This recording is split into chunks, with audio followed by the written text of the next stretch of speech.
Hey, what's up? I'm Beastalia14 and today I want to share with you 10 underrated mods from both Fabric and Forge. Now the first 3 mods will be for Fabric and the rest will be for Forge. And as usual, I'll be announcing which one is my favorite mod at the end of the video, so make sure to stick around until the end. Alright, that's it, enjoy the video. Alright, so the first mod on the list is Animal Feeding Trough. This mod has a trough bowl into the game that can be crafted like so. You can then right click on the trough to put down food items inside. Animals that can be tempted will find these troughs and eat from it. It's a really nice way for you to automate farms while keeping a vanilla feel to it. The second mod that we have is Bundles Plus. This mod adds bundles from 1.17 into Minecraft 1.16. And honestly, I think the execution of this one is the best I've seen so far. To put items inside the bundle bag, you simply hover the bag over the item that you want to store, and then you press shift right click. You can hold up to a stack of items in total. Besides that, you can now use shulker boxes the same way you use bundles. You can even hover over the shulker boxes to see what's inside. So yeah, overall it's a really nice storage mod to have. After that, we have Forge of Fiends. This mod adds 4 new hostile creatures into the game. These creatures have amazing textures and decent animations, but for now they don't really have any special attacks besides running you down. This mod also adds a few items into the game that are currently uncraftable. For now this mod is still incomplete, but based on how amazing these creatures look, I have high hopes on what this mod will turn out to be. Alright, next up we have Rune Swords. This mod has an interesting way to enhance your weapons. To start off, you need to find runes either by killing mobs or exploring around. Then you can craft an in-game guidebook which will teach you all the crafting recipes and mechanics in this mod.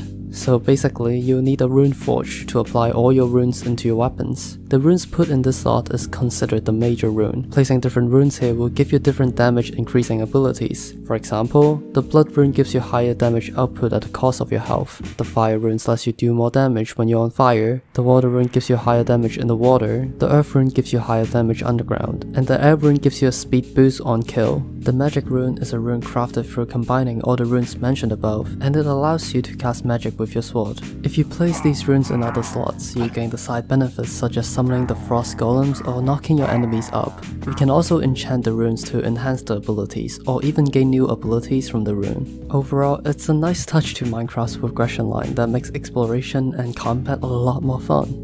The next mod on the list is Health Canisters. This mod adds a new way for you to increase your maximum health points and also adds a couple other features. Firstly, there is now these hearts that will drop randomly when you don't have full health. If you pick them up when you don't have full health, it will restore your health, which is really nice, but if you pick it up when you have full health, you can keep it and use it to craft a health canister. Now, to craft the canister containers, there are a few steps, so it's better if you have it ready in your inventory, just in case you encounter a dropped heart. With the health canister, you can right click with it and you will gain an extra health.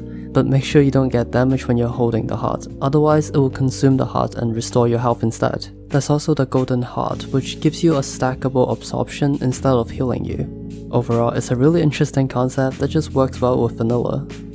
Coming up next is Odd Water Mobs. This mod adds a total of 4 new creatures into the game, along with a new biome called the Deep Ocean Duns. The first creature, Anglerfish, is aggressive towards other fish, and you can kill them to get their bioluminescent scales, which can be placed on the ground as an alternative light source. The Coelacanth is a fish that only spawns when it's raining. Keep an eye out for these guys, cause you can sell them to villagers for a big profit. The Isopod and Horseshoe Crab are creatures that spawns in the new biome and beaches respectively. The meats can be cooked and brewed into potions. As for the giant spider crab, they live on the seafloor and they can dig up stuff from the sand. They will drop crab eggs if you feed them any kind of meat, and you can use it to breed these guys. Their meat can also be cooked for a delicious treat. So yeah, I really like how each creature has their own quirks that the player can interact with, so yeah, be sure to check it out. After that, we have Easy Magic. This mod adds an inventory to Enchanting Table, which means item placed on the table will actually stay there. There's also visual indication for items left on the table, which is really cool. The enchantments can be rerolled simply by taking the item out of the slot and placing it back in. You can also automate enchantments now by using hoppers. Chipped and damaged anvils can now be repaired by right-clicking it with an iron ingot or iron blocks. This mod is quite amazing as it fits perfectly into Minecraft while being so unique in its design. Next up, we have a multiplayer mod called Persistent Player. This mod makes it so that when a player logs out of the game, instead of disappearing into nowhere, the player entity stays in the game and will have a simple AI that looks around. If the player entity was moved or killed when the player was offline, the player will get in the game at that exact location as well. So yeah, it's a really interesting concept that is executed perfectly. After that, we have Code's Enchant. This mod adds a few interesting enchantments into the game. For example, the Summoner enchantment grants you the chance to summon Guardians, which will help you in your battles. The Poison Cloud, which has a chance of summoning a poison cloud that affects all non-player entity in its radius. The Juggernaut, which gives you the ability to smash through solid blocks when you're sprinting. Slimy, which gives you different abilities such as sticking on ceilings, fall damage negation, or jump boost depending on which armor piece the enchantment is on. Overall, it's another mod that makes combat so much more fun, and I think it would really go well with the easy magic mod. Last but not least, we have MJ's animations. This mod changes the animation of the player in a really goofy way. For example, it changes the animation when you're sprinting, falling down, and sneaking. You can also use emotes such as T-posting, dapping, or I don't know what this is. Although the animations can be a little smoother, I think this mod has a lot of potential, and who knows, maybe they can even add a few more emotes. So yeah, that's the end of the video. Which one was your favorite? Comment below. For me, it's the Persistent Player. It just adds so many more opportunities for me to troll my friends. The execution of this mod is also really well done, so yeah.